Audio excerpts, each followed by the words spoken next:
In this episode of the Digital Trailblazer podcast, we're going to talk about how to scale and grow your business ethically without having to resort to deceptive marketing practices. So stay tuned. If you want to build a legitimate, profitable online business without shiny objects, without the hypey gimmicks, and without the stress and overwhelm, if you want to make more money without having to be present online all day, every day, pumping out content that nobody sees and hustling DMs to generate leads and sales, then this is the place for you. Welcome to the Digital Trailblazer podcast, your online business university, where you'll learn how ordinary people start from ground zero with no influence, no email list or audience to sell to, and no business or marketing experience, and go from working 9-to-5 jobs to building successful 6- and 7-figure online businesses and all the steps in between. Learn the strategies that worked and what didn't. Learn the mistakes that they made and how to avoid them, and then learn their plans for scaling their businesses and taking things to the next level. All so that you can build your business faster and easier and make more money without sacrificing the things that are important to you in your life. I'm your host, Leah Ray Getz, and with me is my husband, Todd. Now let's get to it with today's guest. Welcome, everybody. My name is Todd Getz. With me today is Jason Moss. Jason, welcome to the podcast. Give a quick introduction of yourself and let our audience know what you do and how you help people. Yeah, thanks so much for having me, Todd. I really appreciate it. So I'm a business mentor. I work with established online business owners, help them scale. And really on a deeper level, how do we do that with authenticity, with alignment, with integrity? And so much of my own journey through marketing and business has been learning so much about the tactics and the tools and the things that have been best practices for at least my life. And on a deeper level, saying this doesn't really feel right for me. How do I reinvent this whole thing that we do? How do I market in a way that doesn't make me feel like I need to wash my mouth out with soap every time I send an email? And so I'm excited to have that conversation because I think there's so much potential on the other side for folks, people waking up today and asking the question, how do I market my business or how do I grow my business in a way that feels aligned with who I am, in a way that allows me to be more of who I really want to be in the world instead of feeling like I have to put on this persona or show up in a way that is in some sense kind of cut off from my own natural authenticity. So we can definitely get into my backstory, but in short, that's what I help people do. And I'm looking forward to having that conversation and unpacking with that with you today. Yeah, and I think this is such an important conversation to have because I know for me and Leah, when we were getting our business off the ground and trying to gain some sort of traction, I remember looking at some of the people that were advertising out there that seemed to be doing much better than us and seeing the things that they were saying in their ads and in their marketing and the things that they were doing and thinking to myself, well, how can we compete with that promise? It's widely taught that you need to make some crazy too good to be true promise and you have to back it up with a too good to be true guarantee and just this overblown, overpromise, underdeliver sort of thing. And it's for a lot of people who have a conscience, it's like, do I have to lie to people to get them to buy from me? Like what is this? Yeah, because it can't be true. It's not true. And getting inside of some of those coaching programs where they actually teach you how to do this, right? How to make the scary offer, how to structure the guarantee, how to write it into your contract so that if the client doesn't receive the result, it's because it's their own fault. It's because they didn't do something on their end and you never really have to give a refund. And part of that we were taught was that you don't even write the guarantee into the contract unless I ask. So there is a lot of deception in there. And then we were never comfortable with that. And we looked at that and we're like, okay, we're not doing that. We need to build our business differently. And so it was hard to compete because we were competing against other people who were making these big outlandish promises, who had these outlandish guarantees. You get results or you don't pay 30 high ticket clients in the next 30 days and blah, blah, blah. And it's like you said, it's deceptive. It's not really integrity. And anybody who's experienced in the marketplace kind of knows those things anyways. So that's what a lot of people have to compete with. And it can be really intimidating. So what's the answer? So how do we actually get customers and clients when that's what we're competing with? Well, I love hearing your journey and I certainly I've been through that as well. And I think, before I became a business coach and business mentor, I was a director of sales. I was working with a very close friend of mine and we were scaling and growing his business. And I was basically managing their sales team inside this company that I didn't own, but I was a part of. And I remember on the landing page to book a sales call with us, there were the headline at the top of the landing page said, "This is not a sales call."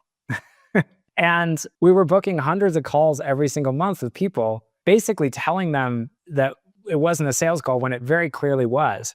And I remember just having this deep ethical dilemma and questioning around that time. I was like, do I bring this up? Do I have the uncomfortable conversation? Do I be the person that's going to be the squeaky wheel here? Or do I just go along with this? And so I think everybody has, I think, a version of that dilemma. It's like we talk about integrity and it sounds really good on paper.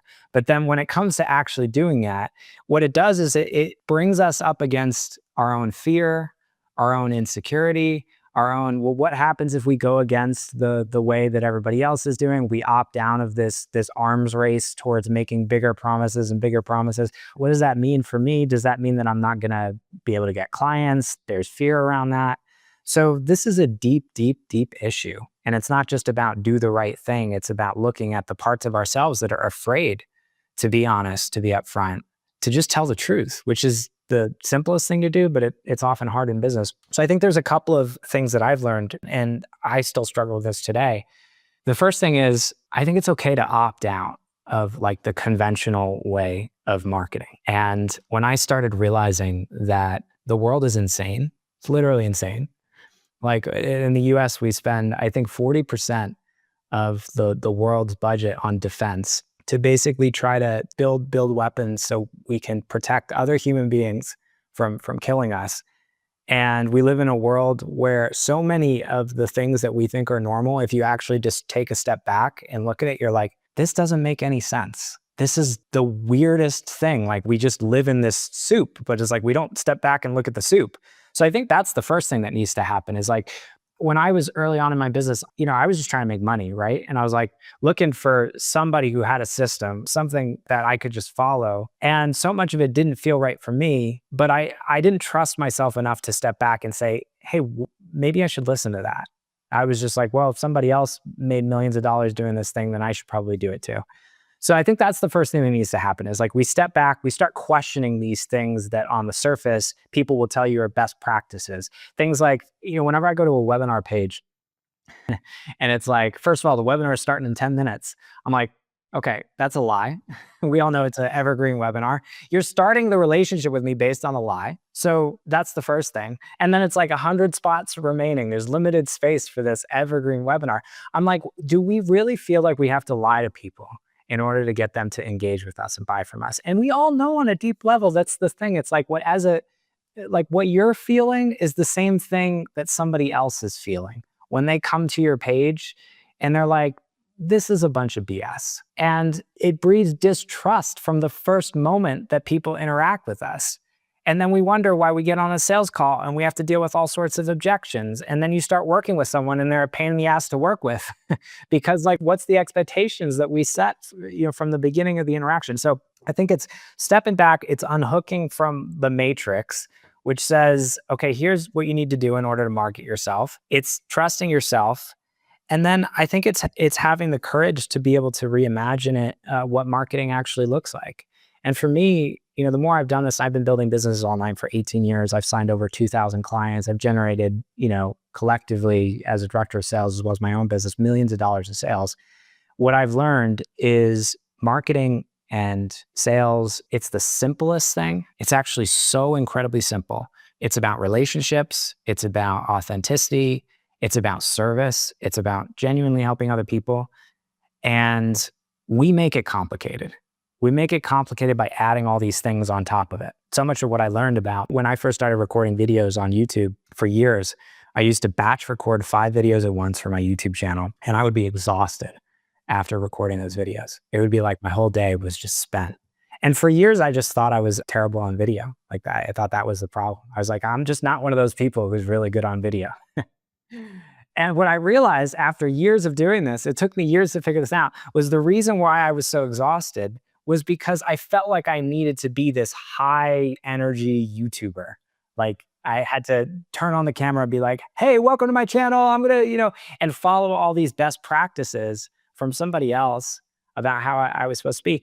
And as soon as I let go of all that and realized I can just show up, I can be myself, I can have an authentic conversation, just like I'm talking to somebody. Like Todd, the way I think about like doing a podcast like this is like, it's just you and me hanging out in a room. It's like we're across the table, we're having a conversation, just like we would if you were at my kitchen table. And when I started thinking of marketing like that and asking myself these questions, like how would I communicate this way on the sales page if I were just sitting down with this person in person?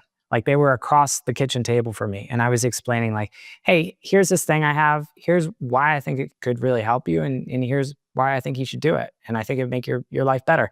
And dismantling all of the formulas and all of the best practices, quote unquote, and all the things that we're sold about how this all needs to be. What I found, at least in my own journey, is it's way easier. It feels better. I feel like the relationships that I have with my clients are better. It's actually more profitable. That's the other thing. Because it's like people are so afraid.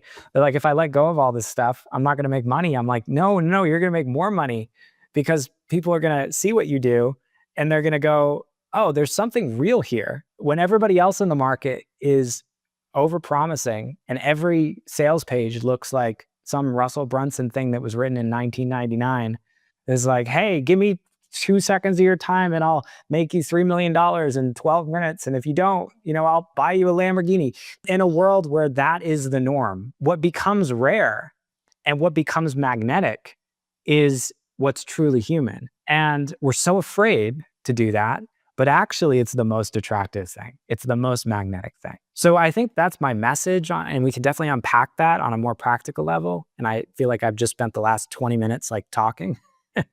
But that's what I'm about. And when I'm trying to live in my own business and I don't always get it right. And in my clients, on my best days, what we're able to co-create together.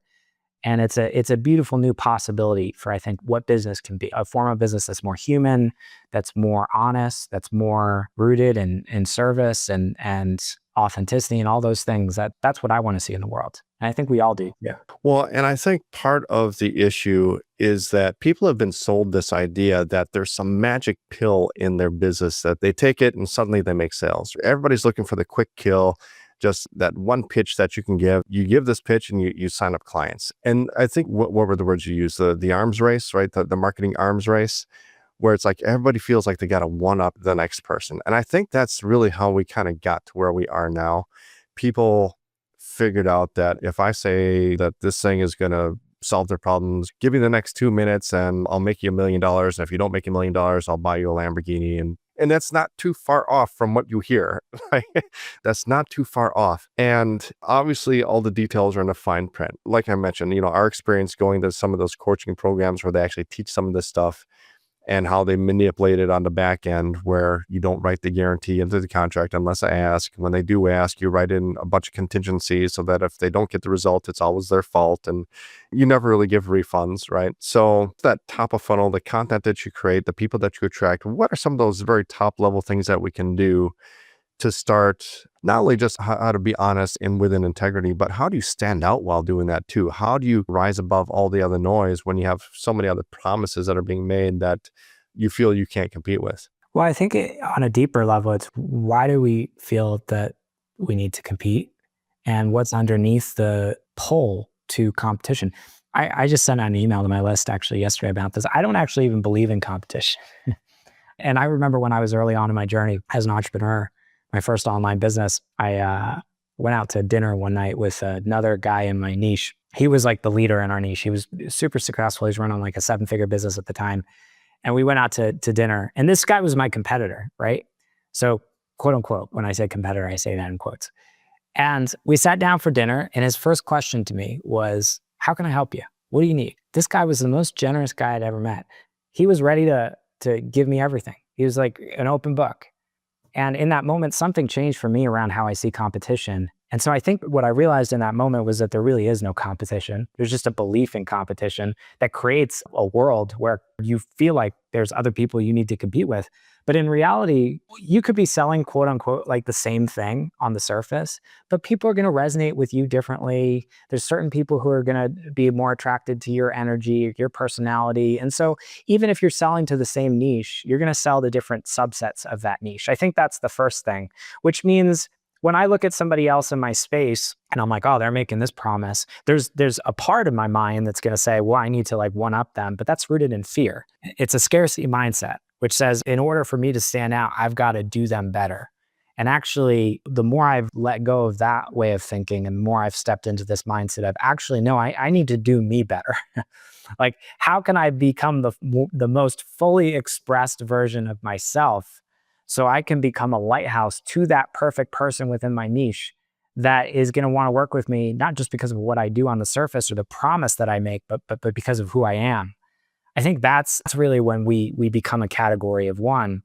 So much of what I do with folks on a deeper level is about that. It's personal branding. It's real magnetism, which comes from dialing up our own uniqueness and not being afraid to share uncomfortable truths and to show people who we are.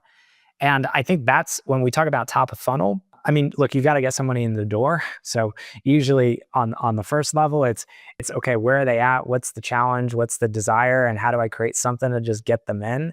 But from a deepening perspective beyond that, it's much more, at least in my perspective, it's how do I really show somebody who I am?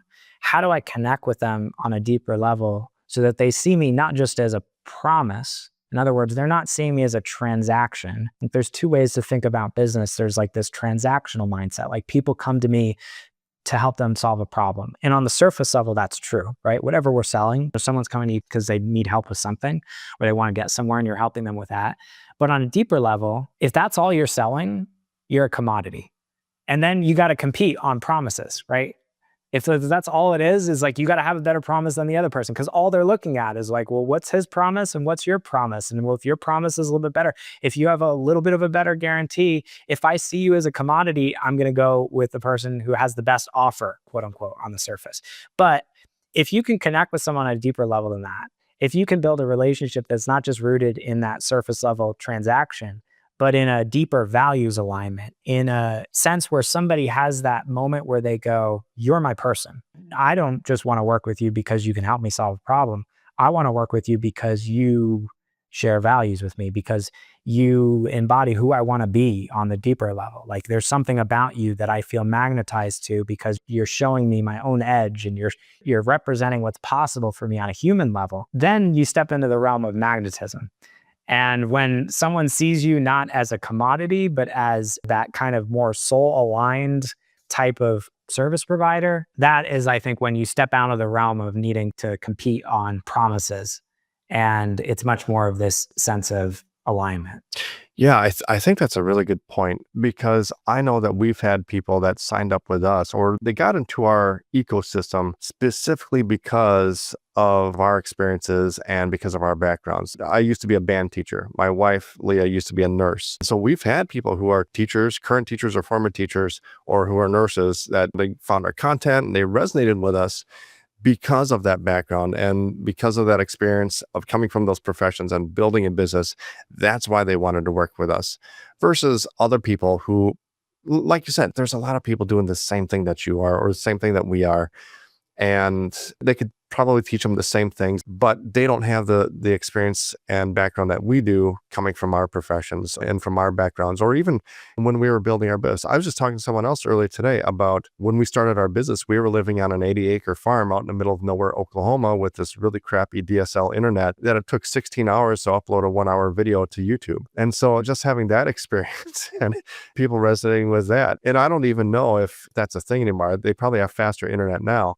But I know when we first got started, that's what it was like. And having to deal with that with 2 young kids at home, people resonate with the experiences that you have and your profession, your stage in life, those sorts of things. People want to see people like them accomplishing what they want to accomplish. They want to learn from people who they see are similar to them, but 1 or 2 steps ahead. And that's who they want to learn from. It's not necessarily the biggest guru with the biggest marketing team and all the ads and all the fancy marketing. Like you said, you don't have to compete on the promise. You can compete on the personality and the background and the experience and the relatability. Am I getting that right? 1000%. And I love, it was very interesting as you were talking about your background too, something I noticed that I'll reflect back to you, because this is a microcosm of what happens all the time in marketing. So when you talked about being a band teacher, I was a musician growing up. I studied music in college. I remember taking band in middle school. I had a great band teacher, and we played jazz band. And I was a guitarist, and as you shared that, I felt this little like spark in me. It was like, oh yeah, there was this connection formed, and that is a microcosm of what happens in marketing. When you share who you are and you show people who you are, you create all these little touch points and connections. And I think most of us have been sold this kind of bill of goods. It's rooted in a very transactional way of thinking about marketing, which is all I am is the promise that I make, and the quote unquote offer is like build the best offer. I'm not saying the offer isn't important, but we forget about the human behind it. And oftentimes too, in the way that most people design funnels, when I was a director of sales, we had a funnel that was very short term. And so people would click an ad, they'd watch the webinar, then they'd end up on the sales call.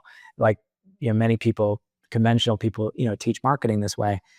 And you can make money doing that. But the problem is, because someone doesn't really get to know you, because the sales cycle is so short, they see you as a commodity. And someone gets on a sales call with you and they've clicked on an ad of yours 3 days earlier. They have no idea who you are. So you have to compete on the promise. There's no other option. And yet, if you zoom out, and when I help people build marketing funnels, I take a very long-term, nurture-based relational approach where in our business, someone might sit on my email list for 3 months or more before I actually hear from them. But by the time they reach out to me, they've already connected with me on such a deep level that person often doesn't even need a sales call. They just need an offer. And they're not looking at the offer through the lens of seeing me as a commodity, because they've experienced so much of me at that point that they feel connected to me as a human. And that is where I think we step out of the realm of needing to do this whole arms race thing around, well, my offer is better than yours, or how do I make, my offer a little bit better? So there's a lot there. But I think it's opting out of this kind of traditional mindset around competition. It's seeing your value in the marketplace is deeper than just what you do on the surface level, and realizing that someone's decision to work with you is about so much more than that. And then really building and architecting your marketing in a way that allows that deeper thing to be at the forefront. So you can build those connections and relationships that transcend the surface level of features and benefits and outcomes. Well, and that whole funnel of ad to webinar or VSL to application, book a call, like you said, it's a very short sales cycle. And so people do view it as a very transactional commodity type of thing. And knowing the inside of the numbers of the multiple 7-figure, 8-figure businesses that are running that, they have sky high no-show rates on those calls that they book, and their costs are just through the roof. And refunds too. We had a 17% refund rate, which is very high. So, you're making money, but then you're sending it out the door on the back end. And you also got a bunch of clients who just see you as transactional. So it's like, we all want clients. We wake up in the morning and we're just, those clients you just absolutely love. The clients that you're like, I can't even believe I get paid to work with you. Like, I would pay you to help you. That doesn't come from that model. It comes from the model that we're talking about here. So there's a better way to do this. And that's the other thing, because we've had ad specialists come on and doing very different ad strategies, where one of them is doing the application funnel, the ad to VSL to book a call. And a really good return on ad spend on that type of funnel is going to be like 3, 4, maybe 5 times return on ad spend. Typically, they're somewhere in that range if they're really good. On the other hand, we've had ad experts that come on that teach a much different strategy, where they are running pure content value type ads, and they're just running them for engagement. They're not running in conversions ads. They're just running engagement ads to see who watches, who engages. And then they retarget them with middle of funnel type of content. And then the people who engage with that, then they retarget them again with an invite to book a call, or with an invite to register for a webinar. And the people who are doing that, who are willing to accept that longer sales cycle, who are willing to nurture the audience for at least a few videos before they invite them to any sort of a conversion event, whether it's book a call or a webinar or a challenge or whatever. The ones who nurture their audience more first before they jump onto that conversion event, that's where I'm seeing just really sky high return on ad spend. And I'm talking 10, 20. One of them, I think, was close to, I think 1 month was like 90 times return on ad spend. She spent like $2,000 or $3,000, got $200,000 back out, something like that. But it's so much higher of a return on ad spend when you can do things that way versus trying to go for the quick win, the short sales cycle, the big promises, dealing with the sky high no-show rates and things like that. And I think it's really starting to show now in people's marketing, and people are starting to wake up and realizing that, hey, we've got to start nurturing our audience more and being more relationship based. Yeah, it's funny because it's the most human thing. I often use this analogy, but if you go out on a first date with someone and you ask them to get married, they're probably going to say no. That's weird. You'd probably be a little weird if you did that. But so many of us are doing that. Yeah, and the ones that say yes, you probably don't want to marry them. You probably don't even want to, you don't want to be in that marriage, right? So the same thing goes for marketing. It's relational. And when I started seeing marketing as an extension of relationship building, it changed for me. And I just started asking myself the question, what would work if I was just building a relationship in real life? And I thought about it and I was like, well, would I want to go be friends with the person who I hung out with them for the first time and they were like, hey, we need to get married, or like, hey, here's these amazing things we're going to do together. I was like, no, I want to have like a good first date, maybe light and kind of, where I had a good connection, but then I want to deepen. And it's probably going to take some time for me to get to the point where I'm like, yeah, you're my person, right?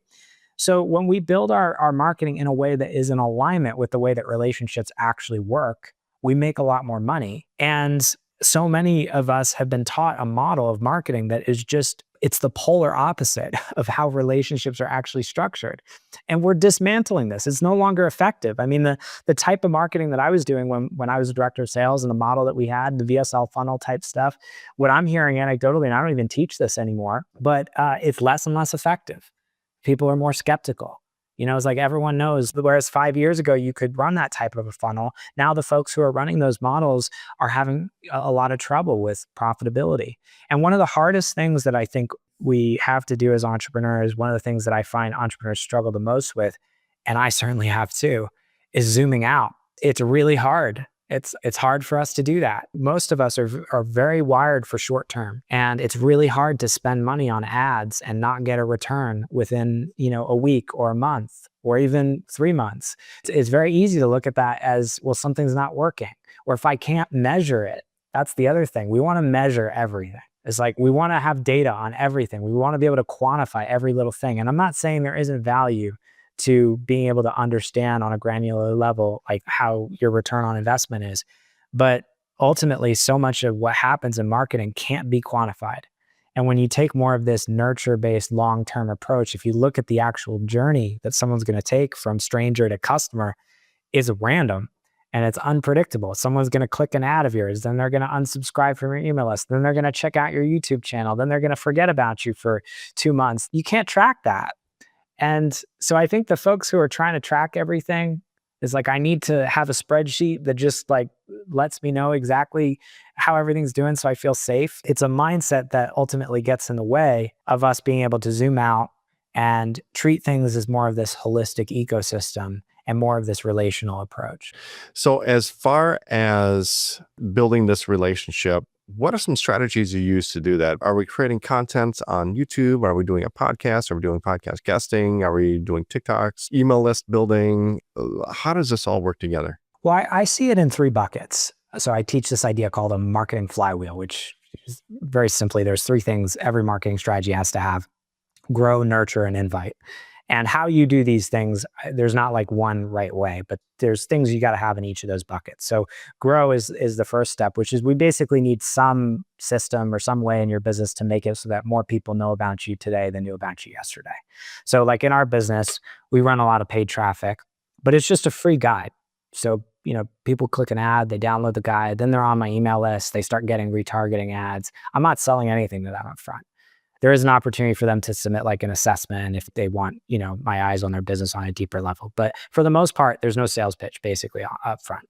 I've just used that as a tool to basically grow my list. So there are different ways you could do that. Podcasting, like I'm here partially out of the goodness of my heart, partially because it's a great way to get in front of new people. And so you can guest on other people's podcasts. You could do organic content on YouTube. I mean, everybody knows the strategies, right? So there's some system that we have in your business to be able to make new people know about you in your niche. So that's grow. Nurture is how are you warming those people up? So for me in our business, what it looks like is we take a multi-channel approach, and it's more of a long-term type strategy. So we've got an email list where I'm sending emails pretty much every day, just sharing my thoughts. It's very relational. I'm telling stories. I'm talking about my life. I mean, we yesterday, a good example of this was I was on my morning walk with my dog Boomer, and I'm walking down our street, and I see this other dog just out of nowhere just run down the street chasing a bunny. And so I ended up picking this dog up, and it turned out she got out, and we called her owner, and they came and picked her up. But it was this great adventure yesterday morning, and I wrote an email about it, and I tied it into like a business lesson. So it's storytelling, it's relational, it's showing people who I am in my life. To me, it's not rigid in the sense that I don't have this like content schedule where I'm like, I need to publish 8 times a week, and it's this very trick thing. It's more like I create when I have something to say, and I share what's on my heart, and I take a very relational approach. So we're doing that in different ways. We've got retargeting ads, we've got an SMS list, we've got our email list. So people are hearing from me over time in different places. And then, so that's nurture. And that could look like different things depending on the channel. And there's nuance to that, but high level, that's what it looks like. And then invite is the third piece of this, which is if you do a good job with nurture, you've got people who are warming up to you over time. How are we creating that moment when someone goes, okay, I want to take the next step and I'm ready to work with you? That's what I see invitations as. So invitation could be as simple as a CTA at the bottom of an email. We do a lot of live trainings and master classes in my business. So I'll run maybe like a live, like we've got one coming up next week. So I'll run like live master classes and things like that. What I find is that's a great way to take people who have been following you and engaged with you and create an experience where someone can hang out with you on a deeper level and have that moment of like, you're my person. Oh my God. And then having some kind of promo or something off the back of that. And there's other ways to do invitations too. Just reaching out to people. Intimacy is a great way of doing that, like one-to-one conversations. So grow, nurture, and invite is what it looks like. And the specific tactics within those areas are going to vary depending on your business and your strengths and what you enjoy. But having a couple things that you're doing in each of those areas and then zooming out and taking that long-term, relational approach, I think those are like the principles behind success. Yeah, I like that simple concept because grow, nurture, invite. It makes so much sense. With that nurture part, I think that's what a lot of people are missing. Do you have a strategy as far as what type of content you're creating? And then you mentioned also a couple different channels that you're reaching out to people. Do you have a strategy as to when you're reaching out through email versus SMS versus creating content on YouTube or something like that? I let the idea dictate the medium. So a lot of folks are like, how long should an email be? Or how many minutes should a YouTube video be? My answer is always, it just depends on the idea and what I want to say. There's some things that I can express and capture very simply and easily in like a text message. So if that's the case, I'll just be like, okay, well, this idea needs to come through in a text message. Sometimes I know I just have a lot to say. It's not going to be captured in email. Sometimes I'm walking down the street and I'm just like, I get this great idea for a video or something, and I'm not going to pull out my phone and type it out. So I just grab my camera, I pull it out of my pocket. To me, it's the way I experience it is I'm in relationship with my audience. I constantly am feeling inspired, and there's all sorts of ideas I have all the time about things I want to share and things I want to offer. And I just let those ideas come through in whatever the format they need to be. I think what gets people stuck is I used to have this sense that like consistency was the most important thing. And when I say consistent, you'll hear this a lot. Like people are like, you need to be consistent. And the idea that most people have when it comes to consistency is you need to have like a content schedule. And you need to be like, for years, I was like, well, I need to send an email every day at 9 a.m. and I would have my assistant schedule it in. And I'd batch content. That was another thing I used to do because I was like, well, it's more efficient if I sit down and I do a bunch of different things at once. So we take this like factory mindset, this like assembly line mindset into something that's actually very inherently creative. And we turn it into like, we're like a widget factory. And then we wonder why it feels terrible and all the content just sucks. Like when I read the content that I created during that time, I'm just like, my God, this is terrible. It was like, it's Friday and I got to create 7 pieces of content for the next week, but I don't want to. So I'm like secretly resenting the process while I'm actually writing the content. And then all the energy of that comes into the content. It just feels flat. That's 99% of the content on the internet right now is someone was like, well, I need to create content. I'm going to sit down and do this because it's an obligation. I don't really want to do it right now. And then we wonder why people don't respond. Like there's no magnetism in that.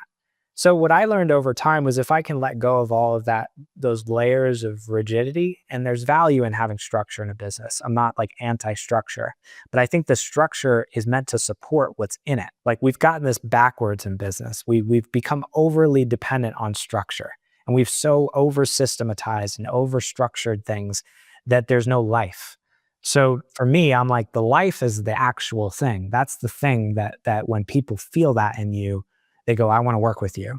So how can I create a business that supports that thing coming through? Because that's where my magnetism is. So I don't have like rigid structures around it. I'm not like I need to create X number of pieces of content. I live my life. I also just have this relationship with content where I see it more as an act of like a giving and less as like a taking. The worst content that I've ever created is when I've been trying to convert. It's like, I need to write something to convert. Let me write like a thing to get something. It's terrible. It never works. And people feel it. So I treat it more like I have all these amazing people who have gifted me their attention. What a gift. And I'm here to share and give and make their lives better. And I have a really beautiful relationship with the people on my list. They write me back. We have conversations, and that kind of human connection thing is also very magnetic. People want to pay attention when they get emails from you and they're like, oh, you're just talking about your life and you're a real human being and you're telling me stories and you're also like adding value to my life. And it becomes this really organic, beautiful thing. So there's a lot to say on this. And there's definitely like more of the strategy behind like the conversion side of it. But on a deep level, I think those are some of the things that have been most helpful for me. Well, you're not wrong about the scheduling of certain things. Because when I think about email, for example, there's not a single email that I get that I'm waiting for every day, that if I don't get it, I'm wondering where it went. But I would say that there are podcasts I listen to that I rely on, like, oh, it's Monday morning, it's time for this podcast, new episode came out. I listen to those like I listen to a TV show. There's a few YouTube channels I listen to like that as well. But the thing is, those podcasts and those YouTube channels are very conversational. It's not like I'm learning something or it's, very factual or today's lesson is going to be on this, that, and the other thing. It's usually some sort of discussion I'm listening to. And I'm just looking forward to the discussion because sometimes I'm learning something, but it's also entertaining to me as well. And so it's like waiting for the next episode of like The Walking Dead or Breaking Bad or whatever coming out. You look forward to it every week. But those are the ones where I would say if you've got something that you probably do want to be consistent with it, but it doesn't have to be like that on every single platform. I'm not going to do that on TikTok or Instagram, email or a text message, but there are some platforms like our podcast. There's been a few days where we've missed publishing because of vacation or illness or some technical difficulty. But usually every Monday and Thursday now, we try to publish a new episode and people look forward to it. And I can see even when we miss a day, for example, like if we were on vacation or if we ran out of episodes and forgot to record one or something, it happens. If we don't publish an episode, we'll still see a spike in our downloads that day because people were expecting it and they're logging in and they're checking our podcast to see what was there and they're downloading things anyways. So I see it. People are coming to our channel expecting things on those specific days. But yeah, you're right. The one thing that you said that really struck me that was like an aha moment was when you said 90% of the content out there is the content that people just created it because they thought they had to and they despise it. Totally. Yeah.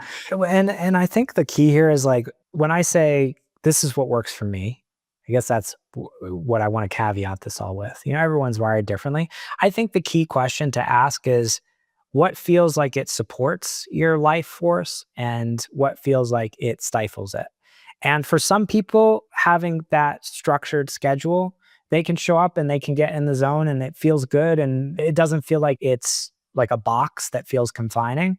For other people I talk to, they're like, my God, whenever I feel like I time block something or I got to do it on a schedule, it just kills the vibe. And I think the most important thing is the vibe, the energy that you're able to bring to a piece of content. That's the thing that we're not paying attention to. It's not actually the volume of content, the quote unquote consistency when it comes to number of days per week. That's not actually the thing that matters. The thing that really matters is what do people feel when they listen and experience and read and interact with you. And I think that that's the thing that if you can pay attention to, at least what I've learned is the more that I've been able to pay attention to that, the more resonance there is in what I create for other people. And there's this thing that starts to happen where everything that I put out becomes so much more magnetic because it's not infused with this energy of, I don't want to be here. And I'm just creating this because I feel like I need to. And that thing, it's like, we all know what that feels like when you're sitting down to do something that you don't really want to do. And just imagine that when you create from that place, your audience feels it. Even if they're not consciously aware of it. You can't hide who you are in a piece of content. And so when you're feeling good, when you're inspired, when you're enjoying what you're doing, other people are going to feel it too. And something else happens in that is bigger than the piece of content itself. And like you said, some people it works, other people, because I think about my wife and she is very type A personality and she needs the schedule and I'm not so much, and sometimes we clash. But she keeps a consistency in the business, and I can provide inspiration in other ways. Now, when we get to the invite part, you mentioned some ways to do that about putting the CTA at the bottom of the email or inviting people to a masterclass. Is there more of a rhythm to that? Do you have a schedule of how often are you putting those CTAs in there, or how often are you doing these masterclasses, and how often are you making these invites? So I don't have like a formula in the sense that I'm not like, it needs to be there 25% of the time. I do master classes pretty much every month, but I also sometimes don't because, again, for me, it's like, what do I want to share? And sometimes I feel like, oh, there's this, like next week, we're running this master class called Aligned that's about how to create a business that is aligned with who you really are. And everything we're talking about today is kind of a piece of that. And yesterday I was sitting down and I was like, I'm feeling really excited about sharing this. So that's why we're doing a master class next week. Not because I feel like I need to do one per month, but because that's what I want to share. So I think that's the first thing, is coming back to that. But in terms of the invitations themselves, I think the biggest thing is just don't be weird. Like, again, this is another thing we have to unlearn because most of us are really weird with invitations. What is an invitation? Let's actually break that down. Here's how I see an invitation. Hey, I'm doing this thing. I think it could really be like super valuable for you. And I want to invite you. I think it'd be really helpful for you. I want to share this with you. That's the energy of a really good invitation. Bad invitations are when we feel like we need to convince someone or pressure somebody or somehow like push on their pain points to make them like to create urgency to try to like get them to do something that they don't really want to do. We have all these weird mindsets that we bring into invitations. It's also not really about you. I think that's the other thing that's really helpful to remember with invitations. When I started shifting my focus around how I saw sales, as it's not really about me. It's not actually about me getting a client or making a sale. It's really like, hey, I have this thing that I know could change this person's life. And for the right person, this is a gift. And so that's the energy that I bring to invitations. It's a non-pressury, non-pushy, like, hey, here's what we're doing. Here's who it's for. Here's how it would help you. I think this would be really awesome. If this is you, like, I'd love to extend an invitation to you. And I think how you say that in words, I mean, it's not really about the words. It's more about the energy behind them. Just don't be weird. It's really my guiding force. And those feel a lot better. And I find people respond to them better. That's how I want to be invited. It's a good principle too, to remember. It's like, how would I want someone to sell to me? It's probably not by like making me feel terrible and then being like, you need this. Otherwise, like your business is going to fall apart.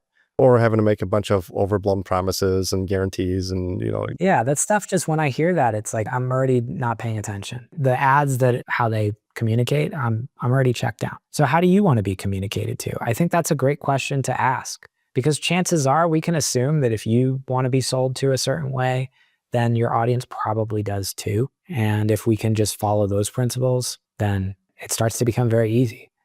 And sales doesn't have to be this weird thing that we're like uncomfortable about. Well, Jason, this has been a great conversation. I know that there's a lot to unpack here.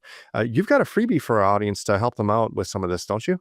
Yeah, so we have this free scaling guide. And after helping so many, at this point, I've worked with over 1,000 entrepreneurs, and I've learned so much about the journey and the process of scaling and growing an online business.